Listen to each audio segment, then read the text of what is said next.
அதாவது எந்த பக்கம் திரும்பினாலும் வார் இருக்கு. எல்லா பக்கமும் பிரைஸ் ஹைக் இருக்கு. 2026 பெரிய கம்பேக் குடுக்கணும்னு வந்தவங்க எல்லாருமே பெரிய பயத்தோட இருக்காங்க. என்னதான் நடக்க போகுது? இப்போ பிரைஸ் ஹைக் அப்படின்னு சொன்னீங்க. இப்போ பிரைஸ் ஹைக்ங்கிறது என்னத்தை மீன் பண்ணுறீங்கன்னா கோல்டை மீன் பண்ணலாம். இது வந்து சனி வந்து எப்பயுமே மீன ராசியில் இருந்தால் தங்கம் விலை உயரும். குருவோடைய ராசி இருந்தால் அடுத்து மேச ராசிக்கு போகும்போது அங்கேயும் வக்கரமாகும். ஆக மொத்தம் இன்னும் 2 வருஷத்துக்கு மேலே போயிட்டே தான் இருக்கும். பெட்ரோல் தட்டுப்பாடு, டீசல் தட்டுப்பாடுன்றதுலாம் வந்து செயற்கையாக யாரோ ஒருத்தவங்க பொலிட்டிக்கலாக கொஞ்சம் குரோத் பண்ணி விட்டதே தவிர இது உண்மையிலேயே இல்லை. டிமாண்ட்னா என்ன அர்த்தம்? சந்தையில் கிடைக்காதானே டிமாண்டு. இப்போ நீங்கள் 50 ரூபாய்க்கு போட்டுக்கிறதால 5000 ரூபாய்க்குள்ள போடுறீங்க. அப்போ அது போய் டிமாண்ட் இல்லைல்ல. ஆக்வாரியஸுக்கே போட்டு தண்ணி போட்டு டப்பா போட்டிருப்பான். அப்போ கப்பல், கடல் இது சம்மந்தமான பிரச்சனைகள் வருன்ற மாதிரி நான் ஆல்ரெடி சில இடங்களில் சொல்லியிருந்தேன். இது வந்து ஈரானுக்கும் இஸ்ரேலுக்கும் ஆல்ரெடி பிரச்சனை 1 வருஷம் 2 வருஷம் 5 வருஷமாக போயிட்டு தான் இருக்குது. அதுக்கு முன்னால் ஈரானும் ஈராக்கும் 25 வருஷமாக சண்டை போட்டுக்கிட்டு இருந்தான். இங்கே வேர்ல்டு வார் அப்படிங்கிறதுக்கு வாய்ப்பு இல்லை.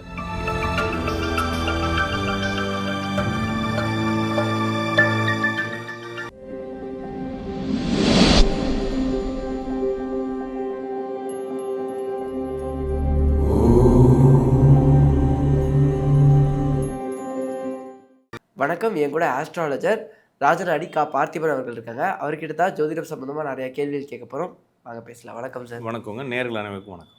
அண்ட் சார், ரீசெண்ட் டைம்ஸில் நம்ம வேர்ல்டு பார்க்கும் போதே ரொம்பவே பயங்கரமாக இருக்குது. அதாவது எந்த பக்கம் திரும்பினாலும் வார் இருக்குது. எல்லா பக்கமும் ப்ரைஸ் ஹைக் இருக்குது. 2026 பெரிய கம்பேக் கொடுக்கணும்னு வந்தவங்க எல்லாருமே பெரிய பயத்தோடு இருக்காங்க. என்னதான் நடக்க போகுது? இப்போ ப்ரைஸ் ஹைக் அப்படின்னு சொன்னீங்க. இப்போ ப்ரைஸ் ஹைக்குங்கிறது என்னத்தை மீன் பண்ணுறீங்கன்னா கோல்டை மீன் பண்ணலாம். இப்போ எனக்கு தெரிஞ்சு ஒரு 5 வருஷத்துக்கு முன்னால் சாதாரணமாக ஹோம் லோன் போட்டிருந்தவங்க எல்லாமே நினச்சி பார்க்காத க்ரோத். ஏன்னா நான் நம்ம சேனல்லே 15000 ரூபாய் தொடும், கண்டிப்பாக தொடுன்னு போட்டிருந்தேன். அப்போ வந்து 8000 ரூபாய் 9000 ரூபாய் இருந்துச்சு. டபுளாக சொன்னேன். அதை நிறைய பேர் காமெடி போட்டிருப்பாங்க, இல்லைன்னா அதை கண்டுக்காமல் கூட கடந்து போயிருப்பாங்க. இப்போ 15000 ரூபாய்க்கு மேலே போய் 16800 டச் பண்ணிட்டு வந்துருக்கு. இப்போ 15000 அப்படியே லாக் ஆகி சுற்றிக்கிட்டே இருக்குன்னு வச்சுக்கோங்களேன். இப்போ எல்லாருமே வந்து செயினை கையில் காதில் போட்டுருக்கிற அடமானம் வச்சு ஹோம் லோன்லாம் அடைச்சிட்டாங்க. நல்ல விஷயம் தான் இல்லைங்களா? ஏன்னா 4000 5000க்கு வாங்கின கோல்டு இப்போ வந்து 15000 ரூபா ஆயிடுச்சு. 4 மடங்கு வளர்ச்சி. ஒரு ஒரு ஒரு 10 பவுன் செயின் ஊற்றோம்னா 10 லட்ச ரூபா இல்லைங்களா? எப்படி ஒரு 10 பவுன் வீட்டில் இருந்தால் கூட 10 லட்ச ரூபா. ஹோம் லோன் 10 லட்சம் 5 லட்சம் போட்டுருந்தவங்கன்னா இப்போ ஹோம் லோன்லாம் அடைச்சிடுறாங்க செயினை வந்து. இதில் என்ன பிரச்சனைனா கையில் ஒரு இருப்பு இருந்தது இருக்காமல் போயிடும். நிறைய பேர் பழைய கடன்களை அடைக்கிறது, நிறைய லாக் ஆகிட்டு இருந்தவங்கன்னா கையில் கால் இருக்கலாம் விற்று கடன் அடிச்சுட்டு ரிலாக்ஸ் ஆகிட்டாங்க. இது ஒரு பெனிஃபிட். இன்னொரு பெனிஃபிட், கையில் நம்மளுக்கு எல்லாத்துக்கும் இருப்பு அதிகமாகிட்டே இருக்கு இல்லைங்களா? இது அது மட்டும் இல்லாமல் இது தவிர்க்க முடியாதது. இதுக்கும் வாருக்கும் தொடர்பு இல்லை. இது வார் வந்தாலும் வார் வரதுக்கு முன்னாலே தானே அதிகமாச்சு. அப்போ வாருக்கும் இதுக்கும் தொடர்பு இல்லை. இது வந்து சனி வந்து எப்பயுமே மீன ராசியில் இருந்தால் தங்கம் விலை உயரும். குருவோடைய ராசி இருந்தால் அடுத்து மேச ராசிக்கு போகும்போது அங்கேயும் வக்கரமாகும். ஆக மொத்தம் இன்னும் 2 வருஷத்துக்கு மேலே போயிட்டே தான் இருக்கும்.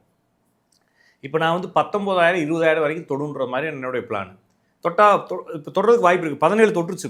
இப்போ திருப்பி வந்து 5300 5400 டாலர்லேயே வந்து அந்த அவுன்ஸுக்கு கோல்டு அவுன்ஸ் வந்து 5000லேருந்து 5400 ரூபாய்க்கு டச் பண்ணுச்சு.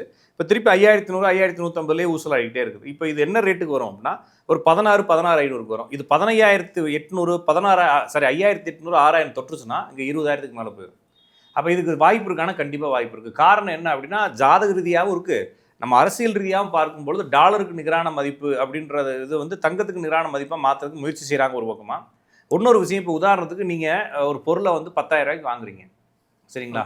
இப்போ நானும் 10000 ரூபாய்க்கு வாங்குறேன். இப்போ கேமரா எடுக்கிறவன் 10000 ரூபாய்க்கு வாங்குறாரு.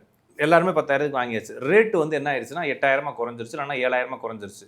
இப்போ நம்ம 4 பேர்கிட்ட தான் அந்த பொருள் இருக்குது ஊருக்குள்ளே. இப்போ அந்த பொருளை நம்ம எவ்வளோக்கு விற்போம்? வெயிட் பண்ணி அது ஹோல்டு தான் பண்ணுவோம், யாரும் விற்க மாட்டோம். ஆமாம். அப்போ ஆட்டோமேட்டிக்காக நம்ம சொல்கிறது நீங்களும் நானும் நகை வாங்குகிற ஆளுகளை பற்றி பேசலை. மில்லியன் கணக்கில் பில்லியன் ட்ரில்லியன் கணக்கில் கோல்டு வாங்கினவன் என்ன பண்ணுவான்னா 15000 ரூபாய்க்கு வாங்கினவன் திருப்பி 10000க்கு விற்கவே மாட்டான். அவன்கிட்ட கோல்டு ஹோல்டு ஆயிரும்.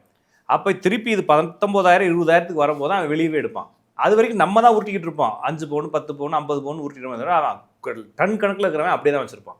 அப்போ இந்த பணம் வந்து 15000 16000 தொட்ட கோல்டு திருப்பி டிமாண்ட் ஆயிரும் மார்க்கெட்டில். காரணம் என்ன? இவனா ஹோல்டு பண்ணி வச்சுருவான். ஏன்னா அவனுக்கு காசு தேவையில்லை இப்போதைக்கு. ஓகேங்களா? இப்போ நம்மளுக்கு தான் வந்து அர்ஜென்ட்டுக்கு நகை அடக்கமான வச்சு வாங்குறான். அவன் பெரிய பெரிய ட்ரில்லியன் வச்சுருக்கான், காசு தேவையில்லை. அவன் இருந்துட்டு போகுது ஹோல்டு ஆகட்டுன்னு விட்டுருவான். அவன் தான் வந்து மார்க்கெட்டை நிச்சயம் பண்ணுறவன். அவன் திருப்பி 19000 வரும்போது தான் விற்கணும்னு ஒரு முடிவு எடுத்துட்டான்னா எங்கேயுமே கோல்டு கிடைக்காது. அப்போ என்ன ஆகினா திருப்பி டிமாண்ட் ஆகும். இப்போ டிமாண்டு பேஸில் தான் இந்த ரேட்டுகள் அதிகமாகிட்டே போகுது ஒன்று. அது மட்டும் இல்லாமல் நிறைய பேர் நினைக்கிறாங்கன்னா கோல்டு மட்டும் ரேட் எழுதுன்னு நினைக்கிறாங்க. இப்போ நீங்கள் வந்து ஒரு 10 வருஷத்துக்கு மேலே எவ்வளோ சேலரி வாங்கியிருந்தீங்கன்னா கம்மியாக தான் வாங்கியிருப்பீங்க. நானும் கம்மியாக தான் வாங்கியிருந்தேன். 10 வருஷத்துல சேலரி டபுளாக இருக்குல்ல. அப்போ கோல்டு டபுள் ஆயிருக்கு. பெட்ரோல் ஆனால் நம்மளுடைய கன்சியூமபிள்லாம் கொஞ்சம் கம்மியாக தான் இருக்குது. பெட்ரோல் 10 வருஷத்துக்கு முன்னாடி எவ்வளோ இருந்துச்சு அப்படின்னா ஒரு 60-70 ரூபா இருந்துச்சு. ஆமாம். இப்போ 100 ரூபா தான் வந்திருக்குது. அது டபுள் ஆகலை. அப்போ மீதி பொருட்கள் கொஞ்சம் கம்மியாக தான் ஏறி இருக்குது. கோல்டு கொஞ்சம் அதிகமாக ஏறி இருக்குது. அது வரைக்கும் சந்தோஷப்படலாமே தவிர மற்ற விஷயங்கள் போட்டு ரொம்ப குழப்பிக்க தேவையில்லை. இது வந்து பெரிய தொந்தரவாகாது ஒன்று. அதுக்கப்புறமா அந்த வளைகுடா நாடுகளில் நடக்கக்கூடிய போர் அப்படின்றதுனால ஏதோ எரிவாயு தட்டுப்பாடு, பெட்ரோல் தட்டுப்பாடு, டீசல் தட்டுப்பாடுன்றதெல்லாம் வந்து செயற்கையாக யாரோ ஒருத்தவங்க பொலிட்டிக்கலாக கொஞ்சம் குரோத் பண்ணி விட்டதை தவிர இது உண்மையிலேயே இல்லை. எப்பயுமே என்ன ஆகும் அப்படின்னா ஒரு பொருளை வந்து யார் அதிகமாக வேஸ்ட் பண்ணுறாங்களோ அவங்கள ஸ்லோ பண்ண சொல்லுவாங்க. ஓகே. நாடு இப்போ என்னென்னா வளைகுடா நாடுகளில் அந்த கணவாயில் அந்த கால்வாயில் வந்து கப்பல் வரலன்றதுக்காக என்ன பண்ணுறாங்கன்னா மத்திய அரசு யார் அதிகமாக கன்சியூம் பண்ணுறாங்கன்றப்ப இந்த வியாபாரிகள், சிலிண்டர் வியாபாரிகள் அதிகமாக கொஞ்சம் கம்மியாக செலவு பண்ணுங்கள், உடனே இந்த உடனே செலவு பண்ணாதீங்கன்றதை கொஞ்சம் அறிவிப்பாக கொடுத்தாங்க. நம்மளுக்கு உடனே என்ன பண்ணிட்டாங்க, கடன் போய் வீட்டில் டாய்லெட் பக்கெட்லலாம் போய் பெட்ரோல் வாங்க ஆரம்பிச்சிட்டாங்க இல்லைங்களா. அப்போ டிமாண்டுன்னு சொல்லி ஒரு பக்கமாக மீடியாக்கள் வந்து ப்ரெஷர் கொடுத்துட்டே இருக்கிறான். டிமாண்ட்னு என்ன அர்த்தம், சந்தையில் கிடைக்காதானே டிமாண்டு. இப்போ நீங்கள் 50 ரூபாய்க்கு போட்டுக்கிறதால 5000 ரூபாய்க்குள்ள போடுறீங்க, அப்போ அது போய் டிமாண்ட் இல்லைல்ல. டிமாண்டுனா என்னன்னா, நான் 1 லிட்டர் போட்டவனுக்கு எனக்கு 100 மில்லி கூட கிடைக்காம இருக்குதான் டிமாண்டு. ஆனால் இப்போ என்னவாச்சுன்னா 5 நாளா 1 லிட்டர் போட்டுருக்கிறவனா 50 லிட்டர் வாங்கி வச்சான் வீட்டில். அப்போ டிமாண்ட் இல்லை. ஒரு 20 நாள் பிஸ்னஸை பெட்ரோல் பங்காரனா ஒரு நாளில் பண்ணிட்டான். ஆமாம், அது டிமாண்டு கிடையாது, ஓவர் சப்ளை இல்லைங்களா. ஓவர் சப்ளைல தான் இருந்துருக்கு நம்ம ஊருக்கு. அதாவது வந்து என்ன நினைக்கிறாங்கன்னா, அப்படியே வாங்கிட்டு வந்து அந்த இப்போ கணவாயிலேருந்து வாங்கிட்டு வந்து பெட்ரோல் பங்கில் நிரப்பி அங்கேருந்து லாரிலேருந்து நேராக பெட்ரோல் பங்க் வருது மக்கள் நினைக்கிறாங்கன்னு நினைக்கிறேன் இல்லைங்களா. அவன் கொண்டு போய் பெட்ரோலியம் கார்பரேஷனில் வச்சு அதை திருப்பி ரீஃபைன் பண்ணி அதை தனித்தனியாக பிரித்து இன்னும் நிறைய மெட்டீரியல்ஸாக பிரித்து அது பண்ணி எவ்வளோ லட்சக்கணக்கான டன்னு ஸ்டாக் வச்சுருப்பான். நம்ம அது ஒரு 3 மாதம் ஓடும், இன்றைக்கி நிப்பாட்டினா கூடன்ற மாதிரி தான் இருக்குது. நம்ம ஒன்றும் ஏதோ வாங்கிட்டு வந்து இந்த 10 ரூபாய்க்கு தக்காளி, 5 ரூபாய்க்கு தக்காளி, 2 ரூபாய்க்கு வெங்காயம் வாங்கிட்டு வந்து சமையல் பண்ணுறது மாதிரி நம்ம இல்லைங்களா. அப்போ இது சம்மந்தமாக பயப்பட தேவையில்லை ஒன்று. அடுத்து இந்த நிறைய கிரகங்கள் வந்து கூட்டமாக வந்து கும்பராசியில் சேர்ந்துச்சுங்க. இந்த கும்பராசியில் பொதுவாகவே கும்பராசி என்பது, கும்பம்னா என்னன்னா ஆக்வான்னு சொல்கிறாங்க இங்கிலீஷில், ஆக்வாரியஸ் சொல்கிறாங்க. ஆக்வாரியஸுக்கே போட்டு தண்ணி போட்டு டப்பா போட்டிருப்பான். அப்போ கப்பல், கடல் இது சம்மந்தமான பிரச்சனைகள் வருன்ற மாதிரி நான் ஆல்ரெடி சில இடங்களில் சொல்லியிருந்தேன்.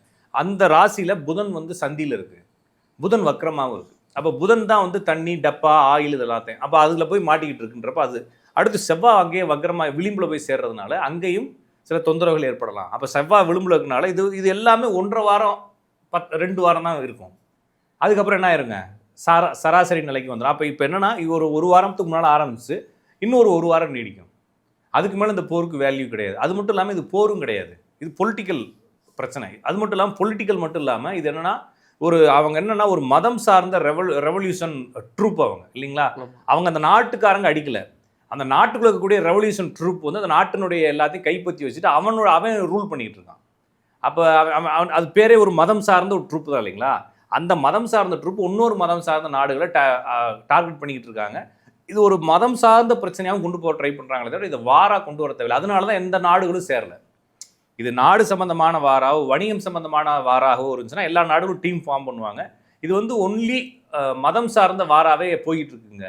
ஏன்னா அவங்க பேரே மதம் சார்ந்த பேராக தான் இருக்கு இல்லைங்களா. அவங்களும் நாட்டினுடைய அதிபரும் கிடையாது. நான் சொல்றது புரிஞ்சுக்கிட்டீங்களா. அவங்க வந்து நாட்டினுடைய கண்ட்ரோல், நாட்டினுடைய ஜனநாயக தலைவர்கள் கிடையாது. இது வந்து ஒரு சாரார் வந்து ரெவல்யூஷன் ட்ரூப் வந்து இந்த நாட்டு பக்கமாக ஒரு ஜனநாயக தலைமையும் இருக்குது. இந்த தலைமை வந்து அவங்க கண்ட்ரோலில் இருக்குது. அதுக்கு வந்து அவங்களே ஆளை தேர்ந்தெடுக்கிறாங்க, அவங்களே ஒரு தலைமையை தேர்ந்தெடுத்து அவங்க முடிவெடுத்து அடிக்கிறாங்கன்றப்ப இது ரொம்ப நாள் நீடிக்காது, 1 வாரம் ஓடும். இது வந்து ஈரானுக்கும் இஸ்ரேலுக்கும் ஆல்ரெடி பிரச்சனை 1 வருஷம் 2 வருஷம் 5 வருஷமாக போயிட்டு தான் இருக்குது. அதுக்கு முன்னால் ஈரானும் ஈராக்கும் 25 வருஷமாக சண்டை போட்டுக்கிட்டு இருந்தான். அப்போ இது வந்து வாரே கிடையாது. இது வந்து ஒரு மதம் சார்ந்த ஒரு சாரார் 2 மார்க்கங்கள் சார்ந்த பிரச்சனையாக தான் எடுத்துக்கணும் தவிர இது ரொம்ப நாள் போகாது. இப்போ என்ன பிரச்சனை, நம்மளுக்கு ஆயில் கேஸ் வரலன்னு சொல்கிறாங்க, அது இன்னும் 1 நாள் அடித்து சரி பண்ணிடுவாங்க.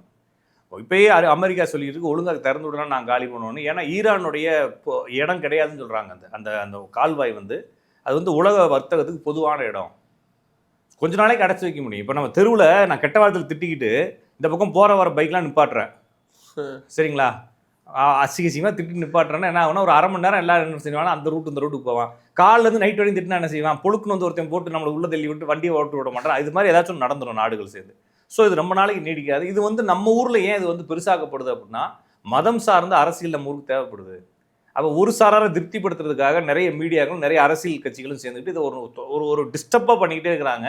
இது ஏதோ ஒரு சாரார் ஒரு நாடு மட்டுமே ப்ராப்பராக இருக்கிற மாதிரியும் அமெரிக்கா இம்ப்ராப்பராக இருக்கிற மாதிரியும் சில ஒரு ஒரு ஒரு ஒரு மாதிரி வியூவை கொடுக்குறாங்களே தவிர இது எதற்குன்னா ஒரு சாராரை சந்தோஷப்படுத்துறதுக்காக இங்கே லோக்கல் இருக்க ஏதோ பொலிட்டிக்கல் பண்ணுறாங்களே தவிர இது சாதாரணமாக பார்க்குறப்ப அவங்க நாடு அவங்க பிரச்சனை. இது வேர்ல்டு வாரும் கிடையாது, இது உலக சண்டையும் கிடையாது. இது வந்து 2 நாடுகளுக்கு உண்டான பிரச்சனை. இதில் ஏன் முக்கியத்துவம் அடைஞ்சுன்னா, ஏன்னா இது வந்து வளைகுடாக்களில் அந்த கப்பலை நிறுத்துறப்பே முக்கியத்துவம் அடைஞ்சிருந்துச்சுன்னா நம்ம சொல்லலாம். கப்பலை நிறுத்துறதுக்கு முன்னாலே என்ன ஆயிடுச்சு, இங்கே நம்ம ஊருக்காரங்க போராட ஆரம்பிச்சிட்டாங்க. சரிங்களா? இப்போ அதுக்காக தான் ஒரு ஆர்மி ஆஃபீஸர், ஒரு பெண் ஆஃபீஸர் சொல்லியிருந்தாங்க, நம்ம ஊரில் பெகல்காமில் 48 பேரை கொலை பண்ணான். எல்லாத்தையும் பார்த்து ஒரு பெரிய பூங்கால கொலை பண்ணான் இல்லைங்களா, துப்பாக்கி வச்சு. அப்போ எவனுமே ஆர்ப்பாட்டம் பண்ணல, சரிதான் இல்லைங்களா? அப்போ யாருமே ஆர்ப்பாட்டம் பண்ணல. அதே மாதிரி நிறைய தலைவர்கள் சுட்டுக் கொல்லப்பட்டாங்க, அப்போ யாரும் ஆர்ப்பாட்டம் பண்ணல. நிறைய பாலியல் வன்கொடுமை நடக்குது, அப்போ ஆர்ப்பாட்டம் பண்ணல. ஈரானில் நடக்கிற பிரச்சனைக்கு இங்கே ஆர்ப்பாட்டம் பண்ணுறான். ஒருவேளை எங்களுக்கு அரசு அனுமதி கொடுத்தா அவங்களுக்கு போராட்டம்னா என்னன்னே தெரியாத அளவுக்கு நாங்கள் அவங்களுக்கு சொல்லிக் கொடுப்போம்னு சொல்லி அந்த பெண் சொல்லியிருந்தாங்க. என்னென்ன இதை வந்து மக்களுக்கு வேறு மாதிரி போர்ட்ரைட் பண்ணுறாங்க. இது அப்படிலாம் இல்லை. அதனால் ஒரு வாரம் கூட இந்த விஷயம் இன்னும் ஒரு வாரம் 10 நாள் வரைக்கும் தான் ஓடும், அதுக்கப்புறம் இது டம்மி ஆயிடும். ஸோ இங்கே வேர்ல்டு வார் அப்படிங்கிறதுக்கு வாய்ப்பு இல்லை. இது பெரிய மாற்றங்களையும் செய்யலை. ஏன்னா எல்லா நாடுகளும் இந்த எண்ணெய் தட்டுப்பாடு மட்டுமே தவிர மற்ற எதை பற்றி அங்கே நடந்ததை பற்றி யாருக்கும் எந்த வரியும் இல்லை. இந்த எண்ணெய் தட்டுப்பாடு சரியாயிரும். இன்னொரு விஷயம், 10% நம்ம அங்கே அந்த வளைகுடாக்கள்லேருந்து வாங்குகிறோம், ஓகேங்களா? 10% தான். அந்த 10%லையுமே வந்து நம்ம என்னன்னா ரஷ்யாவை நம்ம மேனேஜ் பண்ணுறோம். அந்த 10% அந்த பக்கம் தேவையில்லை. அது மட்டும் இல்லாமல் நம்ம மேக்ஸிமம் மின் சக்தியை பயன்படுத்த ஆரம்பிச்சிட்டோம். அடுத்து வந்து பெட்ரோலுக்கு பதிலாக என்ன பண்ணுறோன்னா நம்ம எத்தனால கலக்க ஆரம்பிச்சிட்டான். ஸோ முடிஞ்சிருச்சு. இன்னும் ஒரு வருஷம் 2 வருஷத்தில் அந்த பக்கம் வளைகுடாலேருந்து எனக்கு கேஸே வேணாம், பெட்ரோலுமே வேணான்னு சொல்கிற அளவுக்கு நம்ம நாடு ரெடி ஆயிடுச்சு. இப்போ ஒரே ஒரு பிரச்சனை, ஜப்பான் இது மாதிரி நாடுகள் தான் வளைகுடா நாடுகள் நம்பி இருக்கு பெட்ரோலியத்துக்கு. அதனால் அவங்களுக்கு வேணால் பிரச்சனை ஆகலாம், நம்மளுக்கு அது பிரச்சனை இல்லை. ஸோ இது பிரச்சனையாக போகுன்றதும் இல்லை. பொருளாதார சரிவுகளோ இதனால இப்போ உங்களுக்கு இது ஆரம்பிக்கிறப்ப, இந்த பிரச்சனை ஆரம்பிக்கிறப்ப கோல்டு அப்படியே தான் இருந்துச்சு. இப்போ வரைக்கும் அப்படியே தான் இருக்குது. அது சாதாரணமாக ஏறி இறங்கிட்டு இருக்க தவிர இதுக்கு ஒரு பெரிய இம்பேக்ட் கொடுக்கவே இல்லை.